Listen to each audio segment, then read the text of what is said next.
साथियों, आप सभी का इस प्लेटफॉर्म पर स्वागत है। यहाँ पर हम लोग आगामी यूपी पीसीएस की जो मुख्य परीक्षा होनी है, उसके लिए जो नया सिलेबस 2 पेपर जोड़े गए हैं, पेपर 5 और पेपर 6, जो कि उत्तर प्रदेश से संबंधित है।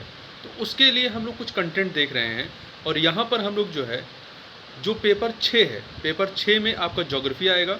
ज्योग्राफी वाले सेक्शन पेपर 6 में है, तो उससे संबंधित कुछ टॉपिक को यहाँ पे कवर करेंगे। और ये जो हमने कंटेंट लिया है, ये पीसीएस सिंप्लीफाइड करके एक कोचिंग संस्था है, जिनके द्वारा पीसीएस से संबंधित टेस्ट सीरीज मुख्य परीक्षा की भी कराई जा रही है और इनके द्वारा ये मटेरियल प्रोवाइड किए जाते हैं। तो इन्हीं का ये मटेरियल है जो कि आपका सिंचाई, उत्तर प्रदेश की सिंचाई इरिगेशन से संबंधित इसमें डिटेल दी गई है। तो इसको यहाँ पर हम लोग देखेंगे, जो कि आपकी मुख्य परीक्षा के लिए काफ़ी महत्वपूर्ण साबित होगा। तो चलिए इरिगेशन के बारे में बात करें। उत्तर प्रदेश स्पेशल से संबंधित सिंचाई जो है भूमि के लिए पानी का कृत्रिम उपयोग है। सिंचाई जो है भूमि के लिए पानी का कृत्रिम उपयोग है। उत्तर प्रदेश में कई प्रमुख नदियाँ और उसकी सहायक नदियाँ बहती हैं। उदाहरण स्वरूप आप गंगा, यमुना, घाघरा, गंडक, सोन के बारे में बात कर सकते हैं। सोन के साथ साथ भूमिगत जल की भी बहुतायत है उत्तर प्रदेश में। प्रतिशत सिंचित क्षेत्रफल की दृष्टि से उत्तर प्रदेश का पंजाब और हरियाणा के बाद जो है तीसरा स्थान आता है। अब यदि हम लोग उत्तर प्रदेश में शुद्ध सिंचित क्षेत्रों के बारे में थोड़ा सा देखें, तो इसको कई कैटेगरी में बांटा गया है। जैसे बहुत अधिक, तो बहुत अधिक में कौन से आएंगे? वो जिले जहाँ पे सिंचित क्षेत्र जो है वो 91.66% से ऊपर सिंचित क्षेत्र हैं। ठीक है, तो देखिए ये बहुत अधिक वाली कैटेगरी में आएंगे। इसमें कौन से जिले आते हैं? इसमें आपके सहारनपुर, मुजफ्फरनगर, बागपत, मेरठ, गाजियाबाद, जेपी नगर, रामपुर, पीलीभीत, अलीगढ़, मथुरा, हाथरस, एटा, फिरोजाबाद, मैनपुरी, अम्बेडकर नगर और चंदौली हैं। तो आप देखिए इतने सारे आप जिले याद नहीं कर पाएंगे, तो हर कैटेगरी से आप 2-2 या 3-3 जितना भी आप याद कर पाएँ, 2 से 3 आप जिले याद कर लीजिए। अधिक वाले कैटेगरी में कौन से आएंगे? तो 84.66% से 91.66%। इसमें बुलंदशहर, बदायूं, बरेली, शाहजहांपुर, हरदोई, कन्नौज, बाराबंकी, लखनऊ, उन्नाव, मऊ, आजमगढ़, जौनपुर, प्रतापगढ़ और वाराणसी आएंगे। वहीं मध्यम कैटेगरी में आपका 71.67 से लेकर 84.66% वाला जो एरिया है वो आएंगे। इसमें बिजनौर, मुरादाबाद, खीरी अर्थात लखीमपुर खीरी, सीतापुर, फर्रुखाबाद, आगरा, इटावा, औरैया, कानपुर ग्रामीण, ललितपुर, फैजाबाद, सुल्तानपुर, रायबरेली, महाराजगंज, कुशीनगर, एसके नगर, गोरखपुर, देवरिया, मऊ, गाजीपुर, एसआर नगर और इलाहाबाद आता है। वहीं कम सिंचित, शुद्ध सिंचित क्षेत्र वाले में कौन सा है? तो याद रखिएगा आपका इलाहाबाद या प्रयागराज, ये मध्यम वाली श्रेणी में आता है। कम वाले में 48.94 से लेकर के 71.67% तक जहाँ पर सिंचित क्षेत्र है। तो इसमें बहराइच, सिद्धार्थनगर, गोंडा, बस्ती, जीबी नगर, जालौन, झांसी, कानपुर शहरी, कानपुर ग्रामीण जो है वो मध्यम में आता है। कानपुर शहरी आपका कम वाले में आता है। फतेहपुर, कौशाम्बी और मिर्ज़ापुर।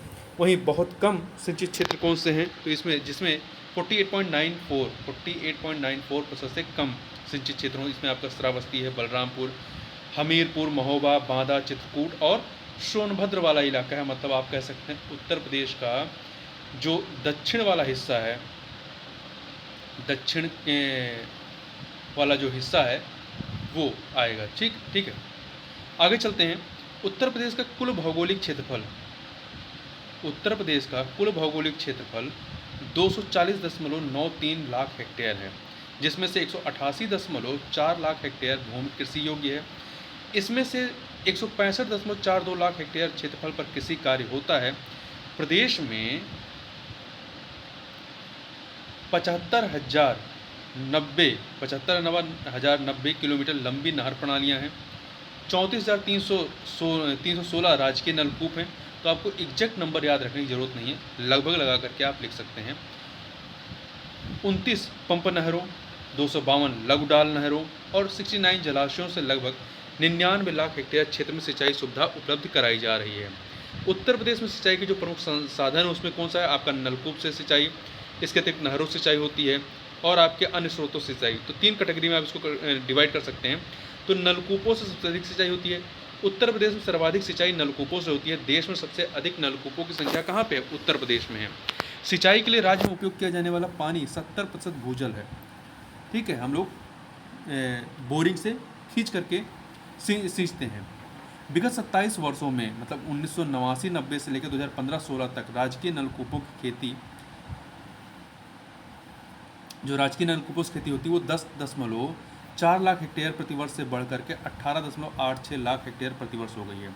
वहीं नलकूप सिंचाई अपर्याप्त वर्षा वाले क्षेत्रों और नहर सिंचाई प्रणाली की पहुंच के भीतर नहीं होने वाले क्षेत्रों में पसंद की जाती है। नलकूप किसानों के लिए सिंचाई और खेती को अधिक सुविधाजनक बना रहे हैं।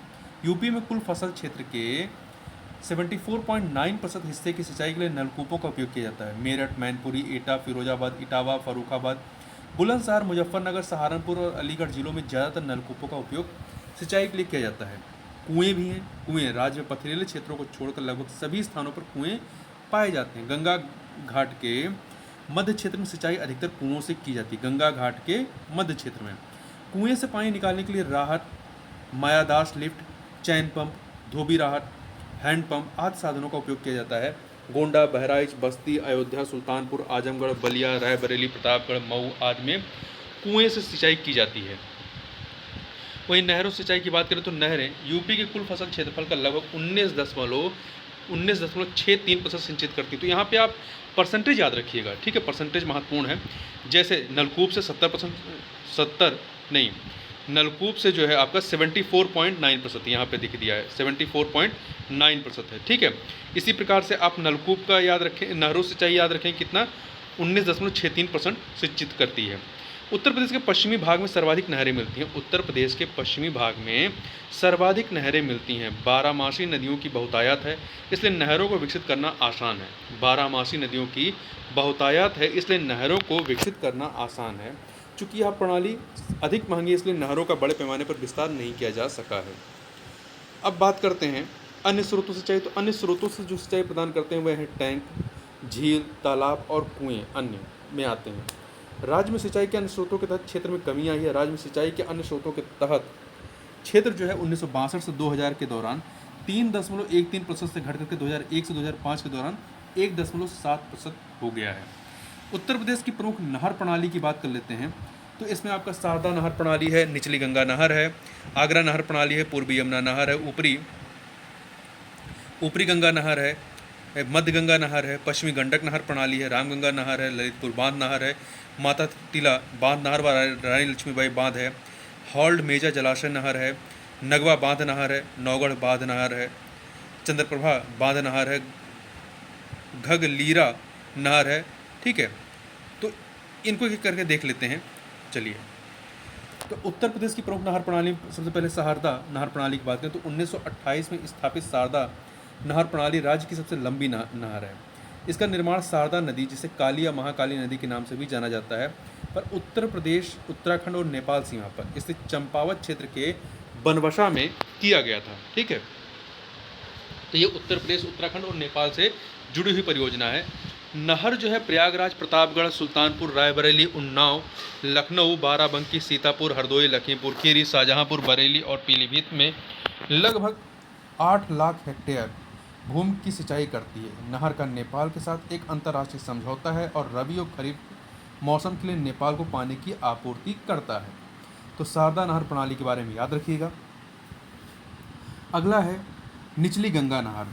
बुलंदशहर जिले के नरोरा में 1878 में बनी निचली गंगा नहर की 2 शाखाएं हैं, ठीक है, ये 1878 में बनी है। शारदा नहर प्रणाली भी आज़ादी की पहले की 1928 की है। तो ये जो निचली गंगा नहर है, इसकी 2 शाखाएं हैं, कानपुर नहर और इटावा नहर। गंगा नदी के दाहिने किनारे से निकलकर यह नहर प्रयागराज, मैनपुरी, फिरोजाबाद, बुलंदशहर, एटा, फतेहपुर, कानपुर और फर्रुखाबाद में लगभग 4 लाख से लेकर 5 लाख हेक्टेयर भूमि की सिंचाई करती है, ठीक है। तो देखिए, प्रयागराज से आपका शारदा नहर प्रणाली भी गुजरती है और निचली गंगा नहर भी यहाँ से गुजरती है। आगरा नहर प्रणाली की बात करें तो यमुना नदी के दाहिने किनारे से ओखला में 1878 में निर्मित आगरा नहर प्रणाली भरतपुर, आगरा, मथुरा, गुरुग्राम और दिल्ली में लगभग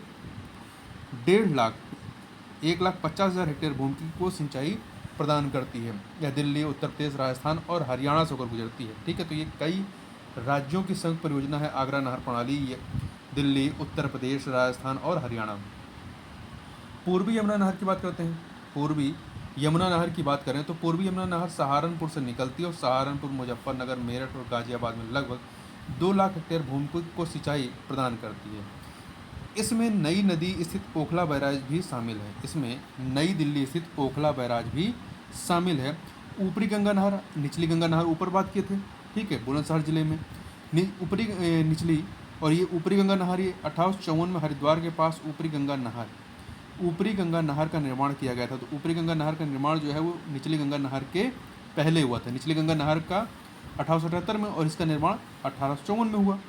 तो 1854 में हरिद्वार के पास ऊपरी गंगा नहर का निर्माण किया गया था, जो गंगा नदी के दाहिने किनारे से पानी खींचती थी। अगला इसी में पॉइंट है, यह नहर जो है फतेहपुर, फर्रुखाबाद, कानपुर, इटावा, मैनपुरी, फिरोजाबाद, एटा, मथुरा, अलीगढ़, बुलंदशहर, गाजियाबाद, मेरठ, मुजफ्फरनगर और सहारनपुर में लगभग 7 लाख हेक्टेयर भूमि की सिंचाई करती है, ठीक है, 7 लाख हेक्टेयर। मध्य गंगा नहर की बात करते हैं। मध्य गंगा नहर 115.54 किलोमीटर मुख्य गंगा नहर को ऊपरी गंगा नहर के साथ मिलाने के लिए बिजनौर जिले के पास गंगा नदी पर बनाया गया एक बैराज है मध्य गंगा नहर। इस नहर से फिरोजाबाद, हाथरस, मथुरा, अलीगढ़, बुलंदशहर और गाजियाबाद को लाभ मिलता है। अगला है पश्चिमी गंडक नहर प्रणाली। गंडक नहर बिहार और उत्तर प्रदेश की संयुक्त परियोजना है, पश्चिम गंडक नहर प्रणाली। इसका निर्माण 1972 में उत्तर प्रदेश नेपाल सीमा से 18 किलोमीटर उत्तर में बूढ़ी गंडक नदी पर बांध के रूप में किया गया था। इस नहर से उत्तर प्रदेश के देवरिया, महाराजगंज, कुशीनगर और गोरखपुर जिलों की भूमि सिंचित होती है। रामगंगा नहर की बात करते हैं। यह नहर रामगंगा नदी पर उत्तराखंड के गढ़वाल जिले के कालागढ़ में बनाई गई थी। रामगंगा बांध उत्तर प्रदेश का सबसे ऊंचा बांध, ध्यान रखिएगा, रामगंगा बांध जो है ये उत्तर प्रदेश सबसे ऊंचा बांध है। इस नहर पर जो सबसे ऊंचा बांध है वो इसी नहर पर स्थित है, रामगंगा नहर पर। यह नहर उत्तराखंड और उत्तर प्रदेश के मुरादाबाद, रामपुर, अमरोहा और बिजनौर जैसे जिलों की सिंचाई करती है। ललितपुर बांध नहर की बात करें, यह नहर ललितपुर जिले में सहजाद नदी पर बने ललितपुर बांध से बनाई गई है। यह नहर ललितपुर जिले में सहजाद नदी पर ललितपुर जिले में सहजाद नदी पर बने ललितपुर बांध से बनाई गई है।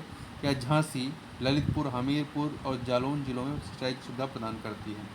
माता टीला बांध या रानी लक्ष्मीबाई नहर या रानी लक्ष्मीबाई बांध की बात करें तो उत्तर प्रदेश के झांसी जिले में बेतवा नदी पर गुरसरिया एवं मंदार नहरों के निर्माण के लिए माता टीला बांध का उपयोग किया गया है। इस नहर से जालौन, ललितपुर, झांसी और हमीरपुर जिलों की भूमि सिंचित होती है। हॉल्ड मेजा जलाशय नहर की बात करते हैं तो देखिए, यह 315 किलोमीटर लंबी नहर स्थापित करने के लिए प्रयागराज जिले में बेलन नदी पर बनाया गया मिट्टी का एक बांध है, हॉल्ड मेजा जलाशय नहर। यह जलाशय प्रयागराज और मिर्ज़ापुर जिलों की लगभग 70,900 एकड़ भूमि की सिंचाई करता है। नगवा बांध नहर की बात करते हैं। नगवा बांध नहर, तो नहर का निर्माण जो है नगवा बांध पर किया गया है, जो कर्मनाशा नदी पर स्थित है। यह मिर्ज़ापुर और सोनभद्र जिलों को सिंचाई प्रदान करती है। नौगढ़ बांध नहर की बात करते हैं। यह बांध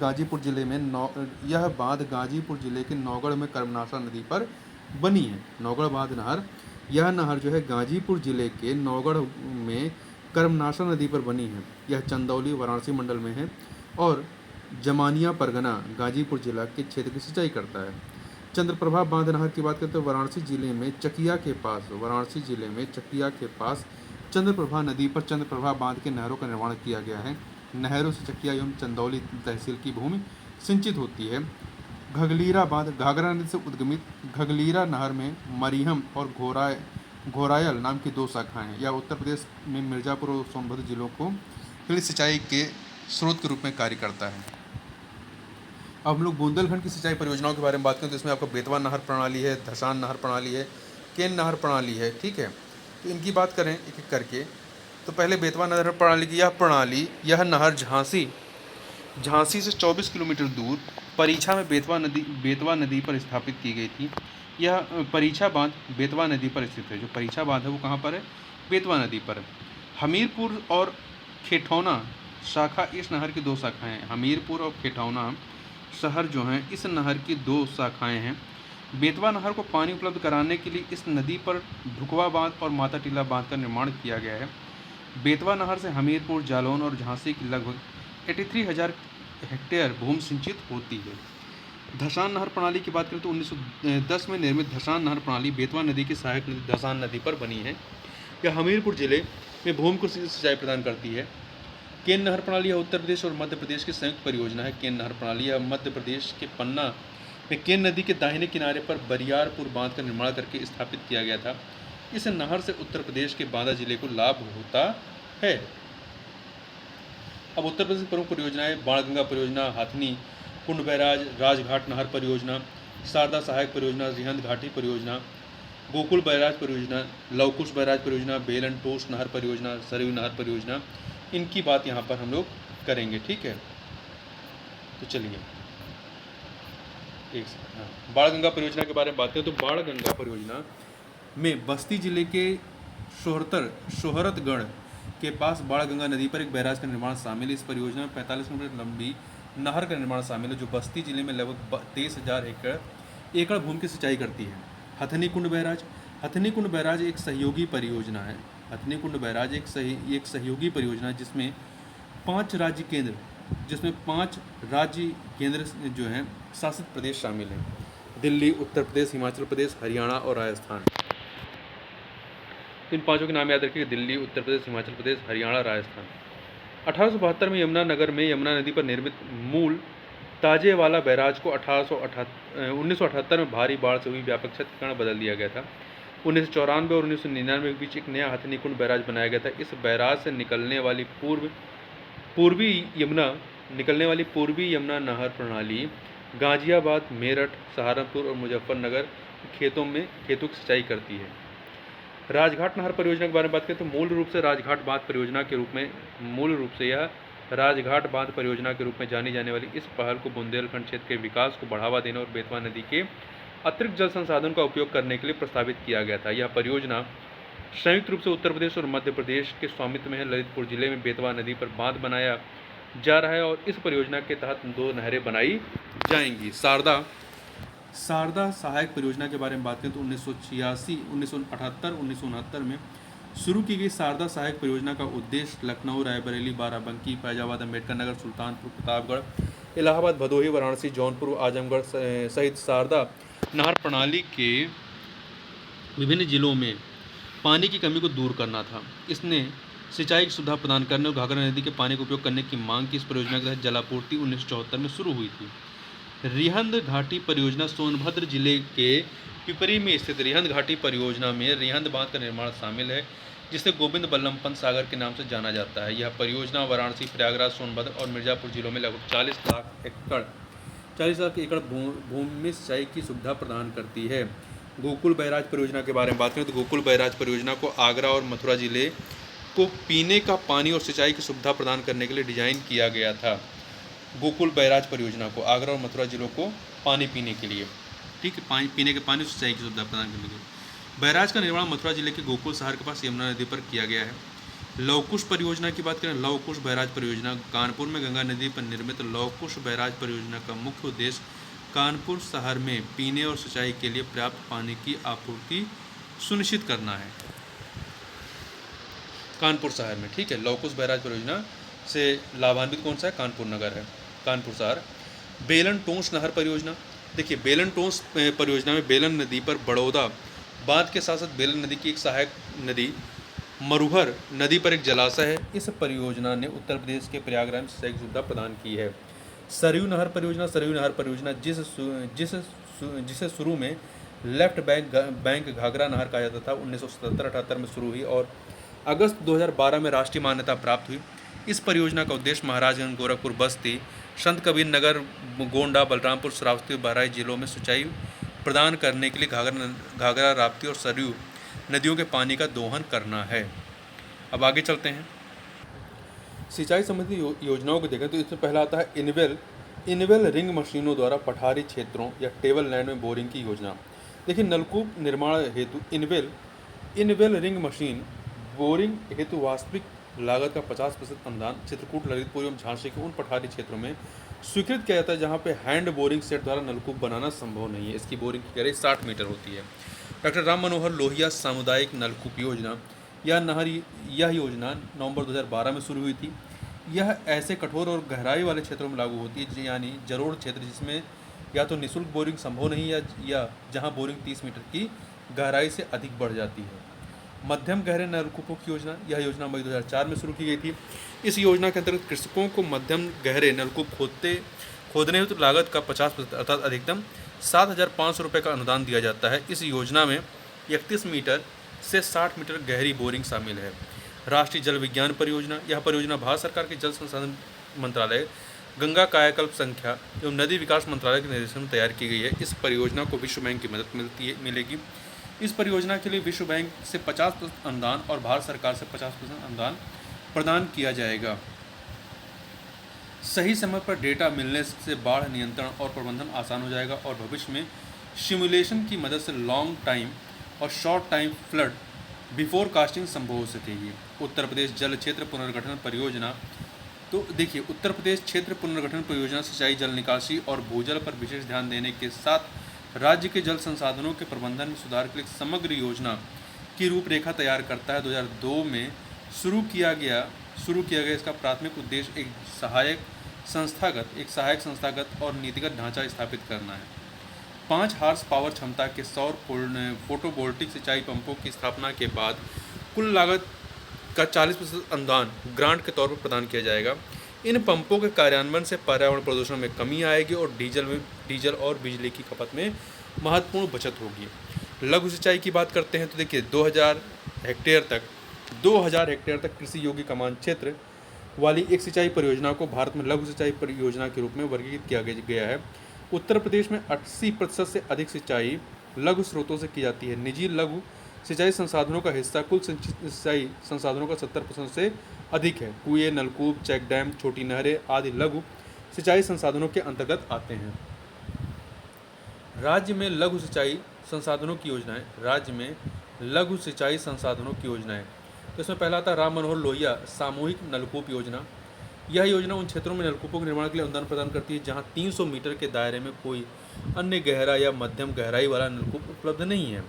किसान समूहों को अनुदान दिया जाता है और आसपास के खेतों को सिंचाई प्रदान करने के लिए शुल्क लेने का प्रावधान किया जाता है। मध्यम गहराई नलकूप योजना, इस योजना के तहत उन क्षेत्रों में ट्यूबवेल के निर्माण के लिए अनुदान प्रदान किया जाता है जहाँ पे भूजल 31 से 60 मीटर की गहराई तक पहुँच जा सकता है। भूतल पंप सेट योजना, यमुना, मिर्जापुर, सोनभद्र, चंदौली और प्रयागराज सहित बुंदेलखंड और पठारी जिलों को लक्षित करना है। यह योजना प्राकृतिक सतही जल स्रोतों से सिंचाई की सुविधा के लिए पंपिंग सेट की स्थापना के लिए अनुदान प्रदान करती है। ब्लास्टर कूट निर्माण योजना, बुंदेलखंड और विंध्याचल जिले के 8 जिलों अर्थात झांसी, ललितपुर, महोबा, चित्रकूट, प्रयागराज, मिर्जापुर, सोनभद्र और चंदौली पर ध्यान केंद्रित किया जाएगा। तो आप योजनाओं के नाम लिखिए, वहाँ पे आप योजनाओं के ही नाम लिख देंगे तो बहुत है। देखिए इस योजना में ब्लास्ट तकनीक का उपयोग करके सामूहिक और निजी नलकूपों का निर्माण शामिल है। सरकार निजी ब्लास्ट कूपों के लिए 100% खर्च वहन करती है। भूजल पुनर्भरण के लिए चेक डैम निर्माण योजना, इस योजना में बुंदेलखंड सहित पठारी क्षेत्रों में छोटी नदियों और धाराओं पर चेक डैम का निर्माण शामिल है। ये रोग बांध वर्षा जल की कुशलतापूर्वक उपयोग, सिंचाई की सुविधा और भूजल पुनर्भरण को बढ़ावा देने के उद्देश्य से काम करते हैं। 2018 में 16 चेक डैम का निर्माण पूरा किया गया 2018 में। इसके अतिरिक्त इस योजना में सौर ऊर्जा का उपयोग करते हुए सामूहिक मिनी ग्रीन नलकूप निर्माण के तहत 5 हार्स पावर चलित नलकूपों का निर्माण शामिल है। इसके अतिरिक्त निःशुल्क बोरिंग गहरा नलकूप योजना 1985 में शुरू की गई। यह योजना छोटे और सीमांत किसानों को बोरवेल निर्माण के लिए अनुदान प्रदान करती है। इसके अतिरिक्त 2012-13 में शुरू की गई डीप ट्यूबवेल योजना पठारी और कठिन सतही क्षेत्रों में नलकूपों की स्थापना के लिए अनुदान प्रदान करती है। केंद्र सरकार द्वारा चलाई जा रही प्रधानमंत्री कृषि सिंचाई योजना, देखिए प्रधानमंत्री कृषि सिंचाई योजना के तहत पर ड्रॉप मोर क्रॉप, इसके अतिरिक्त लघु सिंचाई विभाग द्वारा वर्ष 2016-17 से शोषित एवं महत्वपूर्ण विकास खंडों में पड़ने वाले 1 हेक्टेयर से बड़े तालाबों के पुनर्विकास एवं प्रबंधन नामक नई योजना आरंभ की गई है। 40% धन राज्य सरकार द्वारा और 60% केंद्र सरकार द्वारा प्रदान किया जाएगा। इसमें सूक्ष्म सिंचाई माइक्रो इरिगेशन सूक्ष्म सिंचाई सिस्टम फसलों की उपज को इष्टतम करने में उपयोगी है। प्रति बूंद अधिक फसल के नारे को उचित ठहराता है और उन नुकसानों को कम करता है जो पारंपरिक प्रणाली में अपरिहार्य हैं। सूक्ष्म सिंचाई मिट्टी की सतह के ऊपर या नीचे लगातार ड्रिप, बबलर, उपसतह या पानी की स्प्रे का धीमा अनुप्रयोग है। यह प्रणाली पानी की कमी वाले क्षेत्रों में पानी की कमी वाले क्षेत्रों, पहाड़ी इलाकों में जहाँ ज़मीन असमान और लहरदार है के लिए सबसे उपयुक्त है। इसके अलावा यह पानी की खपत, अवांछित पौधों खरपतवार तो अवांछित पौधों की वृद्धि, मिट्टी के कटाव और खेती की लागत को कम करने में मदद करता है। ड्रिप सिंचाई प्रणाली की बात करें तो ड्रिप सिंचाई में ड्रिपर द्वारा निश्चित अंतराल पर जड़ों तक आवश्यक मात्रा में पानी की आपूर्ति की जाती है। कृषि क्षेत्र में पाइपों की एक प्रणाली स्थापित की जाती है जो पंप किए गए पानी को जड़ों तक ले जाती है। पाइपों की प्रणाली सतह के ऊपर या सतह के नीचे हो सकती है। देखिए, फव्वारा सिंचाई प्रणाली या स्प्रिंकल इरिगेशन सिस्टम, इस प्रणाली में एक निर्दिष्ट क्षेत्र में दबाव वाले पानी का छिड़काव किया जाता है। यहाँ बारिश के पानी से सिंचाई करने जैसा होता है। बूंदों का आकार और पानी का दबाव सिंचाई की दक्षता को प्रभावित करते हैं। बूंदों का आकार और पानी का दबाव। फव्वारा सिंचाई हवादार क्षेत्रों के लिए उपयुक्त नहीं है। सूक्ष्म सिंचाई के लाभ क्या है? देखिए, कुशल जल उपयोग और संरक्षण। इससे क्या होता है? कुशल जल उपयोग और संरक्षण, बिजली के उपयोग में कमी, सिंचाई के पानी के साथ उर्वरकों, कीटनाशकों और खरपतवारनाशकों का प्रयोग, पानी के नियंत्रित उपयोग से खरपतवारों की वृद्धि में कमी, विभिन्न मिट्टी के प्रकार और परिदृश्य के लिए अनुकूलन, शीतलता, मिट्टी की लवणता के लिए बेहतर प्रतिरोध, विशेष रूप से ड्रिप सिंचाई में जहां पौधों की जड़ों में नमी प्रतिधारण अधिक होती है। सूक्ष्म सिंचाई की सीमाएं क्या हैं? ड्रिप सिंचाई प्रणाली की सीमा क्या है, लिमिटेशन क्या है? तो उच्च प्रारंभिक लागत होती है इसकी, एमिटर्स का क्लॉगिंग, डिजाइन, स्थापना और रखरखाव के लिए तकनीकी ज्ञान आवश्यक है। वहीं फव्वारा स्प्रिंकल इरिगेशन की प्रणाली की क्या सीमा है, लिमिटेशन? तो क्षेत्र में हवा की गति अधिक होने पर स्प्रिंकलर से पानी का वितरण आसान होता है। स्प्रिंकलर सिंचाई से पक्के फलों पर प्रतिकूल प्रभाव पड़ता है। इस तकनीक की प्रभावशीलता के लिए पानी का नियमित स्रोत आवश्यक है। पानी रेत तैरने वाली सामग्री से मुक्त होना चाहिए। पानी जो है रेत तैरने वाली सामग्री से मुक्त होना चाहिए और खारा नहीं होना चाहिए। इस तकनीक के लिए ऊर्जा की आवश्यकता बहुत अधिक है। यह तकनीक चिकनी मिट्टी और शुष्क क्षेत्रों के लिए उपयुक्त नहीं है। स्प्रिंकलर सिंचाई में खांचों की आवश्यकता नहीं होती है। इससे भूमि की बचत होती है जिसका उपयोग फसल क्षेत्र बढ़ाने के लिए किया जा सकता है। स्प्रिंकलर सिंचाई के संबंध में किसानों को जागरूक और शिक्षित करने की जरूरत है। यह तकनीक खेती के तहत फसल के प्रकार पर निर्भर करती है। इस तकनीक में कई प्रकार के घटकों का उपयोग किया जाता है जिसके उच्च रखरखाव लागत आती है। अगला है, देखिए, सूक्ष्म सिंचाई के लिए परियोजनाएं। तो इसमें आपका आता है प्रधानमंत्री कृषि सिंचाई योजना। यह परियोजना राज्य के सभी जिलों में लागू है। इसके तहत किसानों को माइक्रो इरिगेशन सिस्टम बनाने पर 90% तक सब्सिडी दी जाती है। कुल पहाड़ फव्वारा सिंचाई योजना, इस परियोजना का उद्देश्य अर्जुन जलाशय से पंप लगाकर फव्वारा सिंचाई प्रणाली का निर्माण करना है। इस परियोजना से जिला महोबा का कुल पहाड़ क्षेत्र लाभान्वित होगा। मशगांव और मिर्च छिड़काव सिंचाई प्रणाली, इस परियोजना की वित्तीय सहायता बुंदेलखंड पैकेज के तहत की जाएगी। शहजाद फव्वारा सिंचाई परियोजना, इस परियोजना के तहत ललितपुर जिले के पैरों, राजपुरा, बड़ौदा डांग, बसवाहा आदि गांवों में फव्वारा सिंचाई प्रणाली बनाई गई है। उत्तर प्रदेश में सिंचाई से जुड़ी हुई जो चुनौतियों की बात करें तो भूजल की कमी। पहला है भूजल की कमी। देखिए, सिंचाई के लिए अत्यधिक भूजल निकासी के कारण उत्तर प्रदेश में कई हिस्सों में भूजल स्तर में तेजी से गिरावट आई है। अनियमित पंपिंग, पुनर्भरण उपायों की कमी और प्रभावी भूजल प्रबंधन नीतियों के अभाव ने स्थिति को और खराब कर दिया है। यह कमी न केवल कृषि स्थिरता को प्रभावित करती है बल्कि पीने के पानी की उपलब्धता के लिए दीर्घकालिक खतरे भी पैदा करती है। सिंचाई के बुनियादी ढांचे का खराब रखरखाव और आधुनिकीकरण। देखिए, नहरें गाद, रिसाव और खराब जल वितरण प्रणाली से ग्रस्त हैं। जल संग्रहण क्षमता का अभाव है। सिंचाई में नई और वैज्ञानिक तकनीकों जैसी ड्रिप सिंचाई का अभाव है। पानी की अनुपलब्धता। तो देखिए, यह देखा गया है कि सभी किसानों को फसल की आवश्यकता के अनुसार पानी नहीं मिल पाता है। सबसे ज़्यादा पीड़ित टेल एंडर्स हैं जिनकी ज़मीन नहर के आसपास नहीं है। जलवायु परिवर्तन का लचीलापन, फ्लेक्सिबिलिटी। देखिए, जलवायु परिवर्तन का सिंचाई के लिए जल संसाधनों की उपलब्धता और प्रबंधन पर सीधा प्रभाव पड़ता है। जल परिवर्तन का जल संचयन, सूक्ष्म सिंचाई और एकीकृत जल संसाधन प्रबंधन जैसी जलवायु लचीली सिंचाई रणनीतियों का विकास बदलती जलवायु परिस्थितियों के अनुकूल होने के लिए महत्वपूर्ण है। कुछ सुझाव दिए जा सकते हैं। देखिए क्या सुझाव हैं। निर्बाध विद्युत आपूर्ति सुनिश्चित करके सिंचाई के लिए भूजल के कुशल उपयोग को सक्षम करने के लिए पूर्वी उत्तर प्रदेश के ग्रामीण क्षेत्रों में, ठीक है, कहाँ पे, पूर्वी उत्तर प्रदेश ग्रामीण क्षेत्रों में सब्सिडी वाले सौर नलकूप सेट, बिजली या डीजल चैनल नलकूपों से जुड़ी परिचालन लागत को कम करते हुए किसानों के लिए सुलभ बनाया जाना चाहिए। जल संग्रहण क्षमता में सुधार प्राकृतिक रूप से उपलब्ध वर्षा जल की बर्बादी को रोकने के लिए आवश्यक है। इस उद्देश्य को प्राप्त करने के लिए वर्षा जल संचयन जैसी वैज्ञानिक तकनीकों को नियोजित किया जा सकता है। वहीं शुष्क कृषि तकनीकों को लागू करना कम वर्षा और पानी की कमी वाले क्षेत्रों में सूखे के नकारात्मक प्रभाव को कम करने में मदद मिल सकती है। सिंचित क्षेत्रों का विस्तार करना कृषि उत्पादकता में उल्लेखनीय वृद्धि करने की क्षमता है। सिंचित क्षेत्र का विस्तार करने से क्या होगा, कृषि उत्पादकता में उल्लेखनीय वृद्धि करने की क्षमता है। अगला है नई वैज्ञानिक सिंचाई विधियों को अपनाना जल उपयोग को बढ़ाने के लिए महत्वपूर्ण है।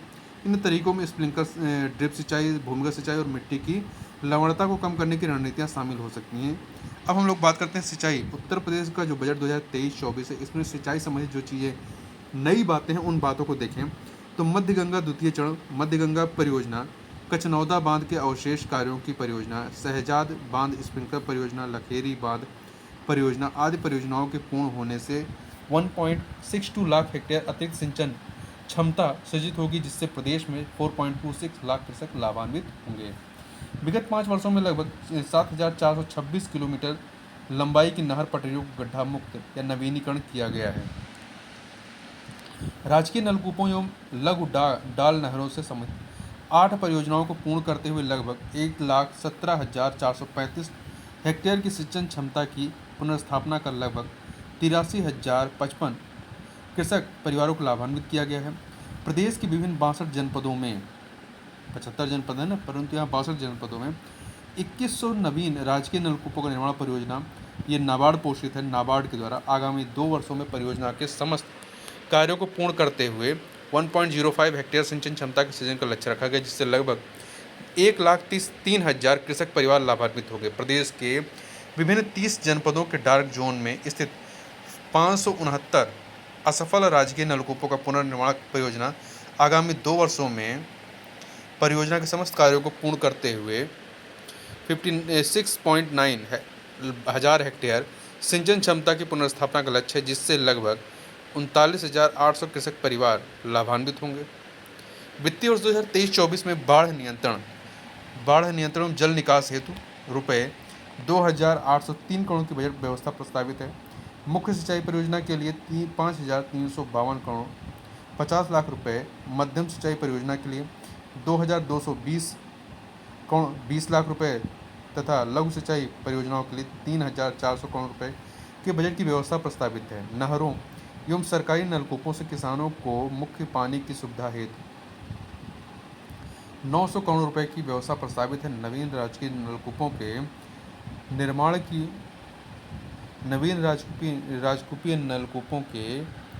निर्माण की परियोजना जो कि नाबार्ड पोषित है परियोजना हेतु 502 करोड़ रुपए एवं 569 असफल राजकीय नलकूपों के पुनर्निर्माण के लिए 100 करोड़ रुपए की व्यवस्था प्रस्तावित है। LTIF योजना के अंतर्गत वित्तीय वर्ष 2023-24 में मध्य गंगा परियोजना के लिए 375 करोड़ रुपए, सरयू नहर परियोजना के लिए 192 करोड़ रुपए की व्यवस्था प्रस्तावित है। जल विकास नाबार्ड पोषित की परियोजना हेतु वित्तीय वर्ष 2023-24 में 330 करोड़ रुपए की व्यवस्था प्रस्तावित है। नदी में सुधार एवं कटाव निरोधक परियोजना के लिए 1,619 करोड़ रुपए की व्यवस्था प्रस्तावित है। तो ये तो इरिगेशन संबंधित आपका पूरा मटेरियल था, ठीक है, काफ़ी सफिशिएंट मटेरियल है। तो इस वीडियो में बस इतना ही, मिलते हैं नेक्स्ट वीडियो में, तब तक के लिए बहुत बहुत धन्यवाद।